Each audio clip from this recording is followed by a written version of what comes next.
where we talk about the impact of prayer in God's Word. Welcome to another episode. It is my delight to have in person with me a dear friend that we just met actually recently. And welcome, Alexandra. It's so good to have you. Thank you. It's so good to be here in person. How amazing is that? I love this. Good. So we met at the Hollywood Prayer Network and at the summit. And in that, okay, so Alexandra Boylan is an author. She's a filmmaker. Have you directed? Writer. I've directed some things. Okay. I've directed, writer, producer, author, done it all. A little bit of everything.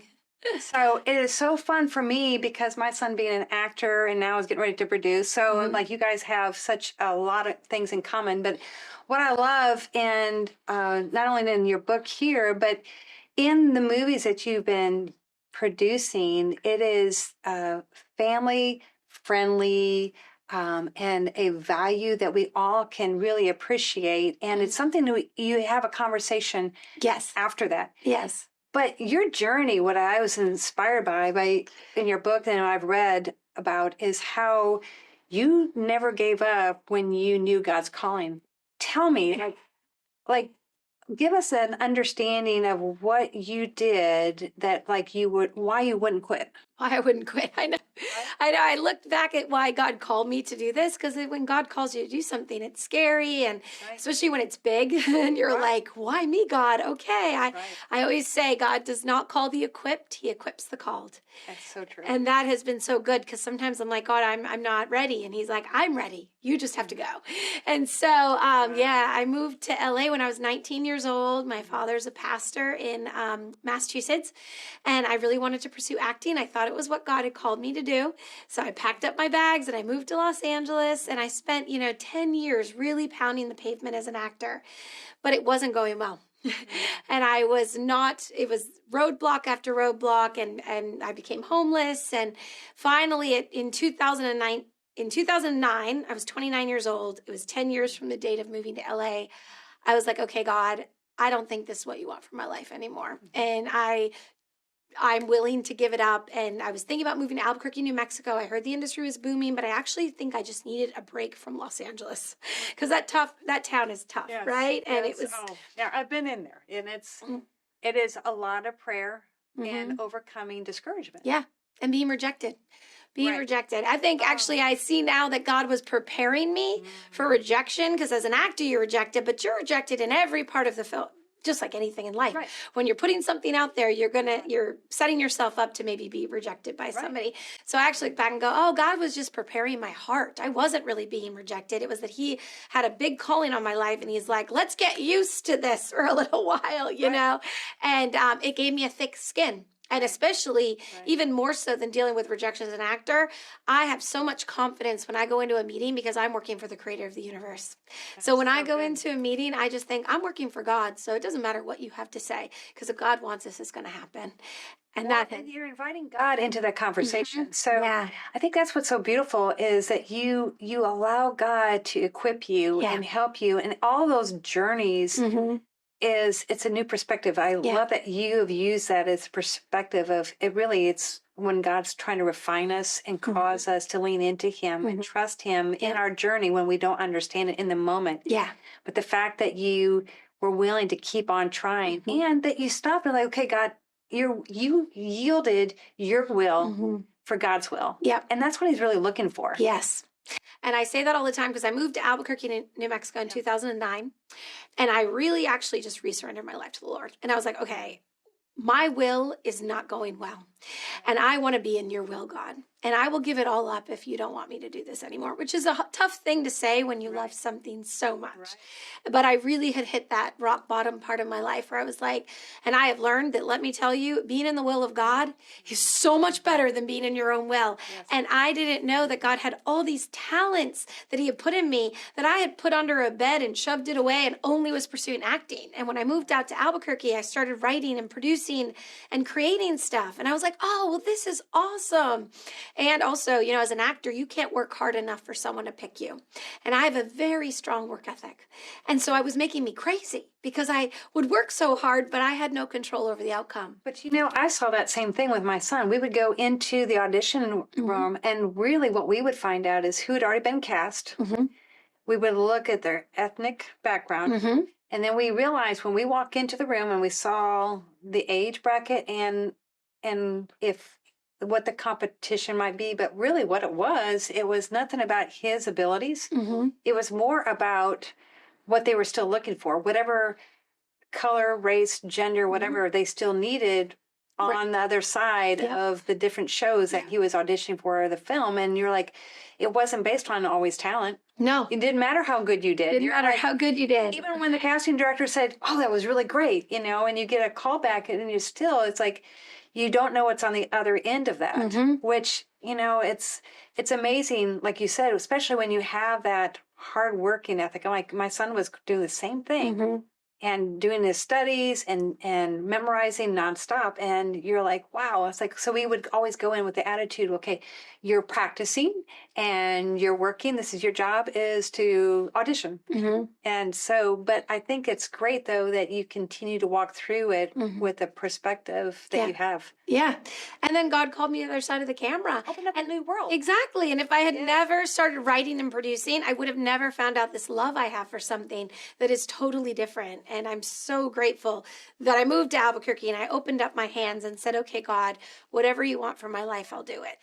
And that's what's key because, you know, before we even had the connection I remember watching Catching Faith, and I'll show this up on the screen, is one of the first films I saw actually on Netflix. And I'm like, oh my gosh, that's a long time ago. Yeah. So before we knew each other, I thought, oh, that's really good. And I thought, I love that there's a family faith movie that I would want to watch, you know, and so I'd love for you even to tell what I like about this too is you're sharing something that it's, you know, what we have in the Christian filming. Sometimes you call it cheesy or it's almost, but it's not quite. And I am grateful for the way that you were able to share stories that were not so over the top, where you welcome more than just a Christian arena, or you're looking beyond just the Christian, I guess, users or people who would view it. Well, I think we looked at it like we are not telling a sermon. We're telling a story. Yes. And within that story, and I think a lot of faith-based films have in the past come a little bit from a sermon perspective. Yes. And I'm a filmmaker first. I'm not a filmmaker first before being a Christian, but a lot of times Christians will step into making movies to make stuff, but I'm actually a filmmaker who makes Christian movies. Yes. So I'm always coming from the filmmaking side of how do we make this excellent quality, not cheesy. I mean, it's hard to portray a relationship with a supernatural being on a screen. And that's why it can be so cheesy because he's not in the room and yet we're trying to talk about him or pray to him. And that can be hard because movies are a visual medium. Right. So how do you portray a relationship with a supernatural being in a visual medium? So that is not an easy task. It's not an easy task. Like seriously, because a good story, I mean, until you have, and then the right actors that can really feel it and sense it and really move into it. There's so many dynamics. Or I've seen, you know, a story could have been good, but you're like, oh, gosh, I wonder if that was the director, you know, that is able to get the gifts of the actors, their very best to be able to share the story in a way. Like when somebody can get me to tear up a little bit, I'm like, okay, that was a good director moving with a great actor to really pull together a good script. Yes. Yeah. And it is because, I mean, we've had our actors pray on screen and we've worked really hard, really directly with our actor to make that not cheesy because A, you're not really praying, you're acting like you're praying, and that can come off so cheesy. So when we're casting actors, we really look at the authenticity of that person. And when they pray, even in an audition, to see if you're pushing it to push it or just pray or just having a conversation with God. It's not, but I think sometimes an actor might push it because they don't know how to authentically do that when you're not actually in the midst of a prayer that's for you. So there's a lot of things that go into it that, but it's been my goal. And that's one of my favorite compliments. Thank you. Is that so many people watch our films and be like, wow, I can share this with non-believers and they'll love it because they feel like another really big compliment we've gotten from viewers is that sometimes faith-based films feel like they're coming out to the audience and making them a non-believer feel judged or feel this. Right. And a lot of people say, I watch your films and I feel like it all stays on screen. I'm watching a story and it doesn't come at me or preach at me, where then I can actually enjoy it. And then I can walk away and think about what the message is. And that's a talent to be able to do that, because the second you sound preachy, the second someone's going to turn it off, because they're like, well, I'm not in a story anymore. Well, you definitely get, I think there's always those judgments as it is right now, and I have to say, I really want to highlight too, the card, I love what you're doing here. I love, like, the two stories that we're talking about are the movies called Switched and Identity Crisis. And, I was watching it again the other day here, and what I'm going to say, if you haven't seen one of her films before, is if you thought Disney, but it's Disney in a way where, like, I really always enjoy the teen movies, to be honest with you, because I'm like, it's safe. And, like, when my boys were younger, I'm like, if they walk into the room, it's a safe place. Right. And it's not that way always today, but what I really appreciated this is the stories you had behind these movies. And so I really like us to highlight, even, like, let's start out with Switched. Okay. Let's identify for them who's never seen your movie yet, and which we'll tell them how to get that. What was the theme that you were trying to allow for conversations with families? Yes. So Switched is, oh, I love Switched. It's my love letter to young girls. I was bullied really bad as a young girl. And bullying stays with people all throughout their adult life. And I thought, how can I speak into young girls about the impact that bullying has on another person? And we were also looking at cyberbullying. There's a whole new thing about how to bully. We were kids, you got bullied, and a couple days it blew over. Well, nowadays people are putting it on social media. And even if you think you're deleting it, it can never be taken away. So we were like, we really need to speak into this, of that when you put something out there, you can't ever take it away. And we need to be really careful about how we talk to people. So I think when I was thinking about this idea for Switched, I was actually thinking about when I was a kid, I was a minister's kid. I lived in a very affluent city, but I was a minister's kid. So I would go to school with all these kids who had a lot, and I didn't. And I used to have to go to the basement of the church, and I'd pick out my clothes from all the hand-me-downs. And I'd go to school, and everyone would make fun of me and torment me. And I remember thinking, well, if you knew what it was like to walk a day in my shoes, you know how bad it is to walk down in the basement and pick from other people's clothes. Like, I want to go to the mall and I want to go shopping. Maybe you'd have empathy for me.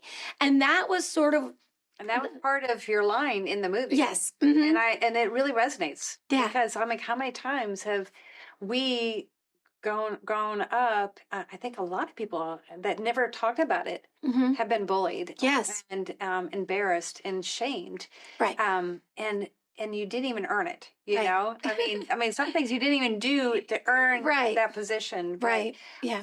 I felt like I could resonate like that, because I remember having issues and being called names and stuff. And I'm like, it stays with you. Like, if you let it, it will go throughout the rest of your life. And you're like, what it is. And this story is so powerful. And give them a highlight. Now give it away the movie, because I want you to see it. Switched is about two girls in high school. One's the bully and one's the girl she bullies. The girl she bullies prays that the other girl would know what it's like to walk a day in her shoes. And they wake up switched, and they go on to find empathy and love and compassion for each other. We find out why the bully is a bully, and the girl who gets bullied learns about her life. And I think a big thing in this movie too that's really important is we want to talk about, if we could heal the heart of a bully, we could stop the chain reaction that bully of going on to bully other people. Usually it's because they're hurting in their life, whether their home life or whatever's going on. And then whenever we go and talk about Switched and we talk to students or people, we're always saying, if someone's bullying you, they actually probably just need some love. They need some love and to be heard. And then, of course, the bully finds out what it's like to go to school and take all the pain that they have caused that person. And that was really like the biggest thing for us, was the illustration of we don't know what anyone is going through until we walk a day in someone else's shoes. And the best way to do that was to use the model of switching bodies. And like, because I thought if that girl, like the scene in the movie when she walks down the hallway and everyone's making fun of her, it's the other girl, and it's the other girl who caused that to happen. And she's like, it doesn't feel so good to be treated that way, does it? And then the bully realizes what it feels like, which can change her heart. And both girls' hearts are changed in a lot of beautiful ways in the movie. I agree. It's really, I love how it really creates opportunity for conversation. Yes. I mean, I would really highly recommend if this would be something that you would even share. Um, read this, buy it. Actually, I bought it, and Thank you. and so because it's something I would watch again. I'm a collector of movies. I know it's an old school thing, but the one thing I think is important though is it creates an opportunity, especially as young girls maybe be going through it, and you may not even know that someone's going through a difficult time. That movie would be such a way to open up a conversation. That's our goal always, is to open conversations with parents and their kids, and we try to present it in a way that asks questions. We want to ask questions and then let our viewers go back and talk about it. Sometimes, I mean, that's what Jesus did. He asked questions. Yes. And that's what we're always doing in our films too. We might not always have the answer, but we're going to ask you the question, and how are you going to deal with it? And we provide companion materials. We have high school curriculums for Switched, and we'll have high schools show the movie and then do the curriculum with, and what is it like to lead with love and to love your neighbor as yourself? What does that actually look like? Because I feel like that's another point that we're doing in our movies, is that we hear a lot of the same Bible verses over and over and over growing up in the faith. I grew up as a minister's kid, but what does it really look like to live like that? And that's what we're doing with our films. We can say, love your neighbor as yourself, but we're trying to illustrate about what does it look like to actually live your life loving your neighbor as yourself. Mm-hmm. And same with identity crisis. We hear your identity lies in Christ all the time. But what does that actually mean? And that's where we're trying to dive into that, to open that up for parents to be able to talk to their kids about what does it look like to have your identity be in Christ. So powerful. I love it. Thank you. So I also want to do, the other thing you told me earlier is the identity crisis movie, which it is really a sweet. I enjoyed that. Thank you. You also had said you have a curriculum and a book on and a this book. one. Yes, we wrote a novel. Really good. Mm-hmm. So we definitely need to get the book. We're going to give you in our show notes, and we'll be giving you links so how you know how to get all these things. We'll identify that at the end. But tell me about Identity Crisis. So Identity Crisis is about a shy science whiz in college who struggles with confidence and imposter syndrome and not feeling good enough. And she figures out how to clone herself to create what she thinks is the perfect identity. She gives her bravery, outgoing, and she sends her off to do all the things that she's afraid of, only to discover that God already created her the perfect version of herself, and he gave her all the courage she just needed to try. And it's a beautiful illustration of, especially for right now, what's going on in society with so much confusion for young people about where their identity lies. We are fearfully and wonderfully made, knitted in the womb to perfection, and we are created on purpose for a purpose. And we talk a lot about that in the movie, that, on purpose for a purpose. God has a purpose for our life, and we need to rest in that identity to be able to walk out what God is asking for our lives on earth. So good. I think that what happens when life doesn't go the way we thought they were going to go. Yep. I think that's where sometimes we get that idea, like, okay, maybe I thought I heard from God, and maybe the direction, like I'm hearing from you. When things don't go smoothly, we expect there to be no storm, and then we go to the mountaintop and see the great view. We've succeeded, but it is really, if you had succeeded early on in acting, you would never have arrived at being a filmmaker, a writer. I mean. And yet you get to still act. And the thing is God wants to give us more than what we ask for. Yeah. And that's where I see is God's given us more, even in the midst of the conflict, is he always has something in store if we don't quit, that we keep moving forward and trusting him in our journey. I totally agree. And I do think he is looking to see if we're trusting and if we're willing to go. So for Catching Faith, I got an opportunity. I believe I was called by God to make female-driven faith-based films when my executive producer, Sales Asia, my first film, said, I want you to make a faith-based film. I was like, whoa, I felt like God struck the table and was like, this is what I want you to do. And he said their only requirement was football. And I looked at the landscape of the faith-based industry, and I didn't see a lot of women being represented in the leading roles. And I thought, okay, I think God wants me to tell it from the female perspective as a woman. And I also wanted to do it excellent. I was like, okay, God, if you want me to do this, I'm going to not do it cheesy. I'm going to do it better. I'm going to do it awesome. And, but I only had a very small budget to make the movie. And I made a choice. I could either keep my Los Angeles apartment or I could make Catching Faith. And I said, okay, God, I'm in this to win this with you. I know you want this. Gave up my apartment, put everything I owned in storage, and I lived out of one suitcase for 1 year to make Catching Faith a reality. That's huge. That is huge a commitment. Like huge commitment. Like I mean, there's like only a couple people that you would think that would even go that for, I mean, a whole year. A whole year. From the time that I left my apartment to the time I returned to LA, it had been 1 year. And in that year, we were able to produce Catching Faith. And it's, to me, I think also God sees what we're doing. He's like, okay, she'll give up her apartment. Well, I'm going to give her more. You know, it's like, you know, when it says God will trust you with a little, then he'll trust you with a lot. That's not just about money. That's about everything he entrusts in us, whether that's a small movie to a bigger movie, whether it's we went to a small community and worked with a small community in Chippewa Falls, Wisconsin. He gave us a little and we were good with that. And then fast forward 8 years, he gives us an entire university to shoot at because he knew I could trust you with a little. I will trust you with a lot. And we have seen God multiply what we're doing because we have continued to show that we are trustworthy. And the one thing I want to highlight too that you've mentioned to me is when you had opportunity to get funding for Identity Crisis. Yeah. It was asking you to compromise. Yes.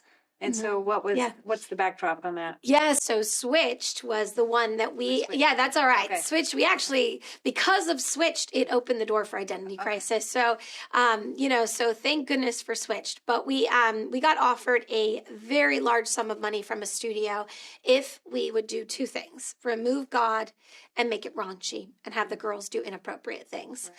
And I actually walked away from that deal and said, no, I will not compromise the message of this story, and I will not remove God, because if I remove God, then nobody will know that God is love the Lord your God with all your heart and all your soul, and love your neighbors yourself. I can't cut that piece out of this story.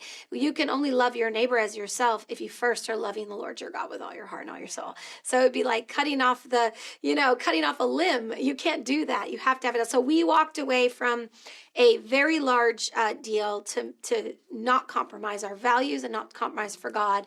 And I was like, God will bless this. I don't need to worry about that money or that studio because I'm working for God. And everything I do, I work for the creator of the universe. So it gives me so much confidence to be like, if it's not, it's all God's anyway. Right. So if he wants it, it'll happen. If he doesn't, it won't. And if it doesn't happen in our timing, it's because his timing is so perfect. And I've been able to see that throughout the course of my career. Yeah. That's so important. You know what I would like, as we're just kind of closing, is we talk to our audience and just really share with them what you feel like is a great, important takeaway of the things that you've done, the patterns of your life, one of not quitting, but in the midst of those storms, what can you do to encourage our audience? Yeah. Well, I always like to say what's impossible for us is possible for God. So when God calls you to go, you need to go. And you need to know that he will take care of the rest. I am not equipped to do a lot of the things. When we were called to Catching Faith, I was like, this is impossible. We can't make a football movie on $75,000. We can't do it. But God provided. God showed up. So when God calls you to do something, don't look for the forest for the tree. Just take a tree at a time, take a step at a time until you have finished what you were called to do. And then watch God multiply your work beyond your wildest dreams. When we were invited to Cuba on a movie tour and book tour for Catching Faith. That's all God. He made that happen. He's the greatest marketer. So we put our movies out. We hustle marketing it, but we also pray that God will get it into the home of the person who needed to see it, and he will. And I've always, especially Switched, I kept feeling that God was like, go, go, go with Switch. We didn't get the budget we wanted, but I felt like God was like, do it now. And I'm like, there's someone God needs to speak to through this. So we actually pulled production up 2 months. went ahead of time. That's amazing. And then we said, okay, we're going to go faster because we just felt like God was like, I've got a plan. Yeah. And then you see all the reasons. We get to actually see the reasons why he calls us to do things, because the principal of the school that gave us the entire high school, right after we showed up for filming, he was let go from the school. And he was like, if you had waited any longer, you wouldn't have been able to shoot here. Wow. And we were like, oh my gosh. So it's like, and there's so many other those stories. So that's why I say when God says to go, go. And you might not have what you think you need. He will provide. And you just have to take the steps that he's asking you to do, because we have to be his hands and feet on earth. We have to bring the kingdom of heaven here. And it is an urgent calling on our lives. And we have to do it now. That's so good, Alexandra. Do it now. Yeah, it's so good. You know, as we're closing here, I just wanted to highlight something. She's actually has, we'll put it on our screen up close, but she's got it where it's called Million Moms. And I'd like you to explain what you're trying to do with that. Thank you. So we're doing a Million Mom campaign. If a million mothers gave us $1, we could green light our next movie. We definitely get a lot of pushback from studios. A lot of the content that we're putting out is not their direction they're going for their YA, because they want to program our kids to think horrible things. And we are the alternative. We are doing the Disney for Christians, and we are speaking life-giving truths into your children and creating conversation for you. So if you believe in what we're doing, support us, because we actually are going to go directly to our audience to create content for you. And we won't be stopped by the studio system. We will not wait for them to pick us. We will pick ourselves, and we will let God multiply. So we actually prayed about doing this, and then we partnered up with a nonprofit that wanted to work with us on this. So it's all a tax donation write-off, and every dollar goes into Andrea and I creating the next movie, the next curriculum, because we write all the books ourselves. We write the novel ourselves. We do everything ourselves. So we need the support. And, you know, we hear from parents all the time how deplorable the content is. Right. So we're like, okay, support us, because we are giving the alternatives. So excellent. Thank you. Now, for those who didn't know, Andrea is her sister. We didn't really clarify that. Yeah. So it's two sisters that are coming together, and they work remotely quite often. And that's where I think is the best thing too, is there's no barrier. Like there's no wall that you're like, we're not going to knock it down. We're just going to go forth, and we're going to see what God has in plan. So, you know, I'm not one to always like push certain things, but I'm like, this is a strategic method in which we can open up a conversation with our family. And when it's awkward and not knowing how to create those, this is a great family night, movie night, that we can find it. And it's going to be where you can do it a couple different places that we'll add it to the show notes, because it may change by the time you're actually listening to this podcast. But for now, we can say your website is theboylansisters.com, theboylansisters.com, and you can find us everywhere on Instagram and Facebook. And, you know, I just wanted to add to what you just said about the conversations. So right now we've had a lot of parents come to us and say, I am trying to teach my children that their identity lies in Christ. And they're getting a lot of mixed messages out there, but we are trying to teach them. And when they watch Identity Crisis, it's so hip and so cool, because that's our thing, is we want it to be hip and cool. We want the kids to be proud of it. Say, this is for me, I'm proud of it. And a lot of parents have said, thank you so much for the messaging in this movie, because they might not listen to me, but when they see it in a movie and it validates what we say, they turn back and go, okay, Mom, maybe you were right. And let's talk about that. So that is like our number one goal, is that we are equipping parents to actually back up biblical truths that you're trying to teach your kids in a way that the kids will want to watch it and then hear it and be like, okay, you're right, Mom. Let's go to the Bible and find out what that means. So powerful. So thank you, Alexandra, for coming and sharing such incredible, hope-filled messages for all of us, and a way for us to open up conversations with our loved ones. Thank you.